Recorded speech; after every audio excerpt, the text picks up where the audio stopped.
Have you thought about how words evolve from one another just by changing the sense a bit? For example, the noun treasure becomes the verb to treasure from the idea of keeping something as a treasure. And that happens in every language. For example, in Spanish and Portuguese, house is said casa or casa, while to marry is said casar or casar, because people come together to the same house. But what if I told you that the character for to marry also comes from house in Japanese and Chinese?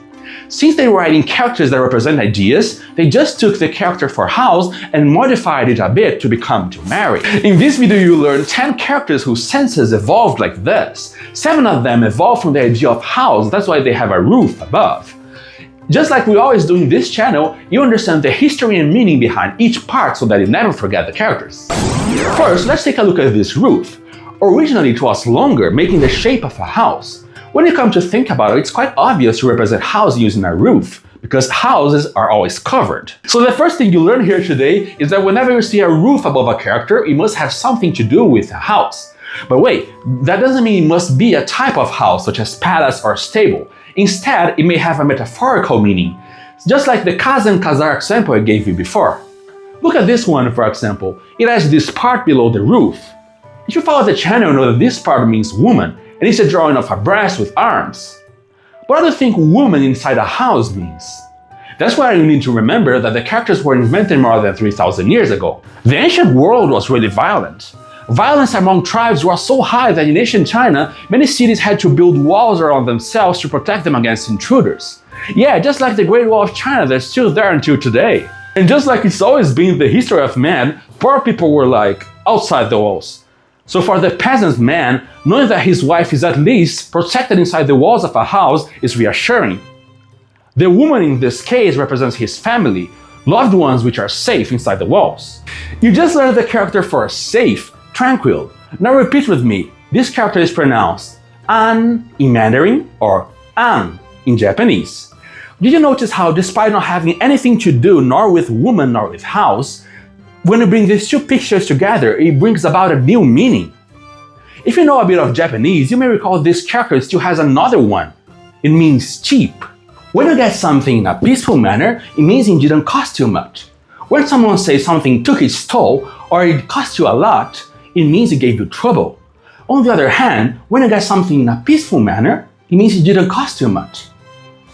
That's why the character for peacefulness also means cheap in Japanese. But yes, the roof can indicate types of houses. For example, this one here means palace, and it's made up of 2 windows below the roof. Repeat with me. Kon in Mandarin or kyu in Japanese. Another example is this one, which is made of a roof above and this part below. This part originally is a drawing of an arrow touching the ground. From the idea of finishing a movement, it means to arrive. It's the same idea as when we point down to mean now. It's pronounced zhi in Mandarin or shi in Japanese. And above the room, it adds an arrive below the roof because a room is a place you always come back to, arrive and stay there. Repeat with me. Shi in Mandarin or shi in Japanese. Up until now we learned 4 characters, but look how interesting this one is. Originally it was a drawing of a roof, and below it you can see many objects. It means treasure. We can see a jar, jade, and a cowrie. If you're wondering why a cowrie is something valuable, I already have a video explaining this. In the current version, only the jade remains below the roof. But one can wonder, why does the jade have this shape? One idea is that it would be some sort of string attaching together many pieces of jade. This idea of representing something precious by the way it was used is so intuitive that half the world away, the Egyptians had the same thought. This one, for example, is the hieroglyph for gold, which also depicts some sort of necklace. Regarding the Chinese character, it kept losing its strokes until it retained only 3, making it the exact shape of the character for king. If that sounds too confusing, just remember our letters B, G, Q, and P. All of them are roughly the same shape today, but back in antiquity, it had its own unique shape. They all became similar in order for it to be easier to write. And the Chinese did the same thing. They made characters look similar in order for it to be easier to write. The character for king was originally the drawing of a big X. but it ended up looking so similar to the character for jade that they had to add one dot to the jade character to differ them. Now repeat with me, yu in Mandarin or yoku in Japanese. Because of jade gems, this character also came to mean ball. Because gems are usually small, round things. If you think that's not quite intuitive, I can give an example in English. For example, the word gem itself originally meant both flower bud as well as jewel, because then both are small, round things. So in English, the idea of roundness is also associated with jewels. Now let's go back to the jade below our roof. Similar to the character for tranquility, it also depicts something protected behind the walls of a building. That's why it means treasure. Now repeat with me, 宝 in Mandarin or ho in Japanese. Now it's going to be easy for you to recognize what this one means. Originally, it was a drawing of a roof, and below it you can see a hand. It's someone putting something inside. Tip, it's similar to the ones for treasure and safety. It means to guard, to protect. In Mandarin, it's read 手, and in Japanese, 手. Now let's take a look at this hand. Hands are really important in the characters, appearing in hundreds of them. This one specifically adds one dot below, meaning the thumb. It also means inch.